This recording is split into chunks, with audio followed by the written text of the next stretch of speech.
नमस्कार। इन खबर में आपका स्वागत है। पश्चिम बंगाल समेत 5 राज्यों में विधानसभा चुनाव का ऐलान होने में अभी थोड़ा वक्त है, लेकिन उससे पहले माइंड गेम शुरू हो गया है, खास तौर से पश्चिम बंगाल में। दरअसल वहां पे जो टीएमसी चीफ और मुख्यमंत्री ममता बनर्जी हैं, उनकी जमीन दरकानी है। संघर्ष के रास्ते वो सत्ता तक पहुंची है और उसी संघर्ष के रास्ते बीजेपी उनको बेदखल करना चाहती है। ममता बनर्जी ने भी यही रास्ता चुना था, लेफ्ट को बेदखल करने के लिए। वहाँ की राजनीति संघर्ष की राजनीति है। लिहाजा जब बीजेपी के चाणक्य कहे जाने वाले और देश के गृह मंत्री अमित शाह वहाँ पहुँचे तो पहले से तैयारी थी। 10 विधायक और 1 सांसद एक झटके में उन्होंने चटका दिया।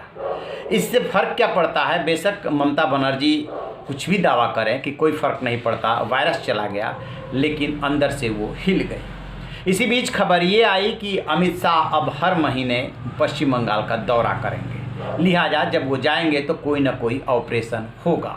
खबर आ रही है कि दूसरे ऑपरेशन की तैयारी शुरू हो गई है। ममता बनर्जी ने कैबिनेट की बैठक बुलाई। उसमें जो है 4 मंत्री नहीं पहुँचे। वन मंत्री राजीव बनर्जी नहीं पहुँचे, पर्यटन मंत्री गौतम देव नहीं पहुँचे, और जो उत्तर बंगाल विकास के मंत्री हैं रविंद्रनाथ घोष वो नहीं पहुँचे, और इसके अलावा जो मत्स्य मंत्री हैं चंद्रनाथ सिन्हा वो नहीं पहुँचे।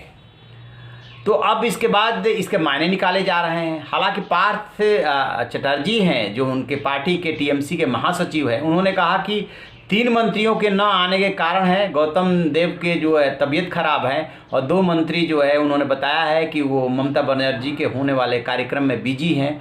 लेकिन राजीव बनर्जी के बारे में वो कुछ खास नहीं बता पाए। दरअसल राजीव बनर्जी वो नेता हैं जिन्होंने पिछले दिनों सार्वजनिक रूप से बयान दिया था कि चाटुकारों की सुनी जा रही है, येस मैन की सुनी जा रही है, और उन्हीं को आगे बढ़ाया जा रहा है। उनकी बात जो अभी शुभेंदु अधिकारी अलग हुए हैं उनसे मेल खाती है, इसलिए उनको बागी माना जा रहा है।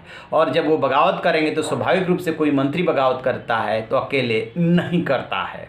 इसी बीच में एक और खबर आई कि ममता बनर्जी ने जो उनके रणनीतिकार हैं प्रशांत किशोर, उनसे नाराज़गी व्यक्त की है। और उनसे नाराज़गी व्यक्त करने का कारण ये है कि कई वरिष्ठ नेताओं मंत्रियों ने शिकायत की है कि जो रणनीतिकार हैं प्रशांत किशोर, उनका व्यवहार जो होता है वो राजा की तरह होता है।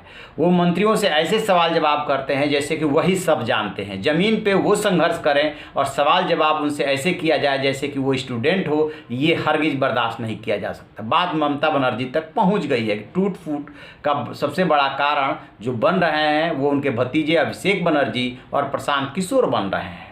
प्रशांत किशोर ने एक ट्वीट भी किया था अमित शाह के ऑपरेशन के बाद, और कहा था कि यदि बीजेपी दहाई का अंक छू ले या पार कर जाए तो वो ये स्पेस खाली कर देंगे। यानी जिस ट्विटर पे वो ट्वीट कर रहे हैं वो स्पेस खाली कर देंगे। अरे आपके स्पेस खाली करने से क्या होता है? वो तो ममता बनर्जी को जो नुकसान होना है वो तो हो चुका होगा। दरअसल ये जो प्रशांत किशोर है, इन्होंने बीजेपी के लिए सबसे पहले 2014 में रणनीति बनाई थी। वहाँ सफलता मिली तो ऐसा लगा जैसे कि उन्होंने ही सब कुछ किया। फिर 2015 के इलेक्शन में वो टूट करके उधर चले गए महागठबंधन की तरफ। संजोग से महागठबंधन अच्छी मेजोरिटी से जीत गया। फिर क्या था, प्रशांत किशोर की बल्ले बल्ले हो गई। वो आंध्र प्रदेश और दिल्ली में आपके साथ साथ पश्चिम बंगाल में ममता बनर्जी के रणनीतिकार बन गए और बढ़ करके दावे भी करने लगे। पहले वो पर्दे के पीछे से खेल किया करते थे, लेकिन अब वो नेता की तरह ट्वीट करते हैं और बयान भी देते हैं। कोई उनसे पूछे कि किस आधार पे कह रहे हैं कि बीजेपी दहाई अंक छू ले तो वो ये स्पेस खाली कर देंगे। अभी तो लोकसभा का चुनाव 2019 का हुआ था 1.5 साल पहले। उसमें वहाँ की 42 सीटों में से बीजेपी 18 सीटें जीती थी और टीएमसी जो है 22 सीटें जीती थी।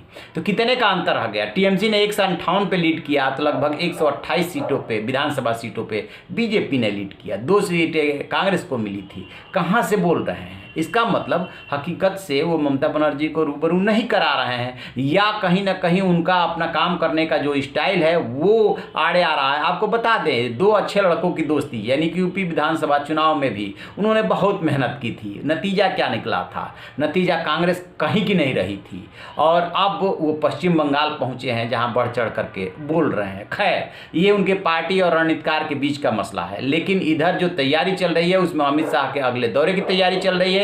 और इसी बीच खबर ये भी आ रही है कि हैदराबाद से लेकर के और बिहार तक जिस तरीके से उत्तर प्रदेश के मुख्यमंत्री योगी आदित्यनाथ ने प्रचार किया, भाग्यनगर बनाने का वायदा किया, बिहार में बहुत बातें बोली, उसका असर हुआ है। लिहाजा वो पश्चिम बंगाल में भी पार्टी का चेहरा बनेंगे और उसी अंदाज में बात करेंगे। यानी बीजेपी की तरफ से तैयारी पूरी है दूसरे ऑपरेशन की। इंतजार रहेगा कि कब क्या वहाँ पे नया डेवलपमेंट होता है। जैसे ही कोई अपडेट मिलेगा आपसे साझा करेंगे। आप रहिए ना बेखबर, देखते रहिए इन खबर। इन खबर चैनल को सब्सक्राइब करें।